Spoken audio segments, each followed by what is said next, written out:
Guys, hebu nisaidieni mniambie hii ni nyama part gani? Mimi nimeenda kia Michael, nilikuwa nimesema leo watoto wangu ni wa treat vizuri.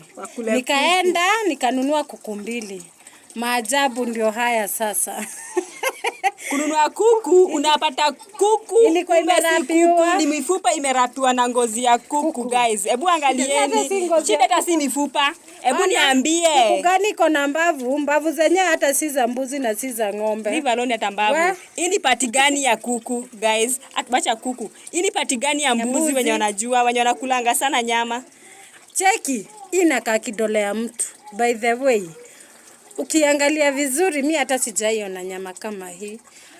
Haya, mimi nishaipatana na mifupa hata ya supu, lakini hii imeshindikana. Kwanza hii hebu oneni, sijui ni spinal cord.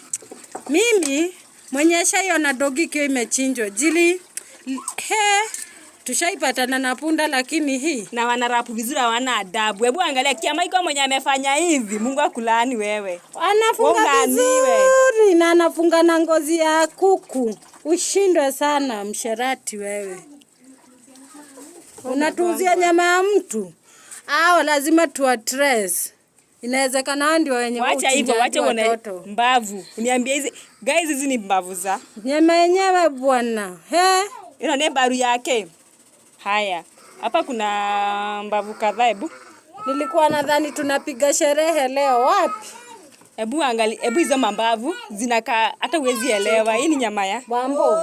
Hii hata si funiko za miguu ya punda. Hizi zimeshindikana. Hii hata si punda ya hata ingekuwa punda ingekuwa cheki bwana. Hebu tuambieni kuku gani iko na mbavu? Angalieni. Sijaiona mbavu ya kuku inatoshana.